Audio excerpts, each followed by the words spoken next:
What up, guys? Welcome to Out of Character. I'm your host, GM, and today we're answering another question from the hashtag My 30 Day World Challenge. Again, this is a promotion for the Dead Man's Guide to Dragon Grin Kickstarter that's going out, published by the Absolute Tabletop Group. If you're not a part of the Facebook group that they have, you should join it. It's a really good group.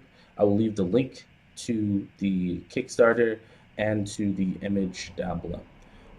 So, with all that being said, what is the question that we are answering today? The question is, are constructs common in your world? What is their role? So, by constructs, if you don't know, what I'm going to be talking about, I guess, is I assume constructs are inanimate uh, armors, pretty much, or machines of some sort that act upon their own. Um, so the answer to that question is yes. Um, I don't want to fully answer this question because if I ever get around to doing the actual main campaign to my world, um, this would be a big part of it. Um, so, gonna try to skirt around a lot of the big details while still trying to answer this question. So, the answer is yes.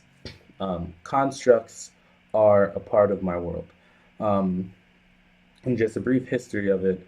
So in my world, the pathway to the constructs being created started with the magisters, right?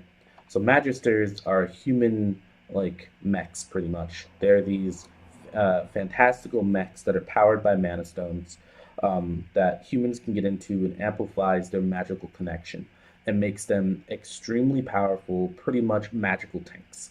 Um, it takes a lot of power to bring down a human in a magister suit.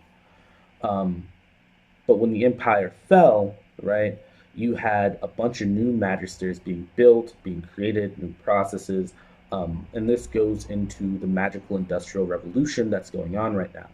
However, what you also had is that the problem is that other races could not use magisters.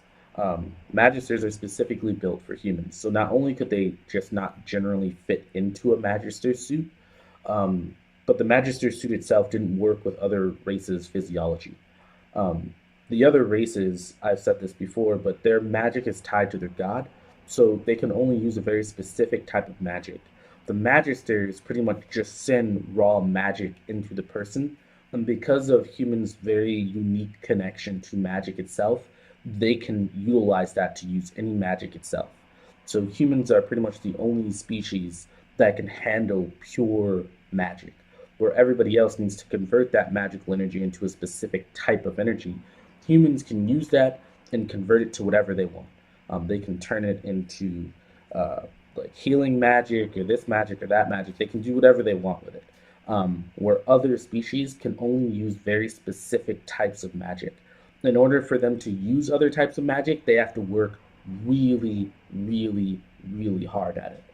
Um, but anyway, so that by itself created a kind of vacuum, right? Because in order for the other races to compete with the new humans that were just pumping out all these magisters, was they needed something like that themselves.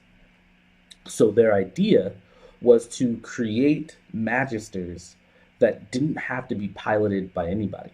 Um, and what they called them were golems.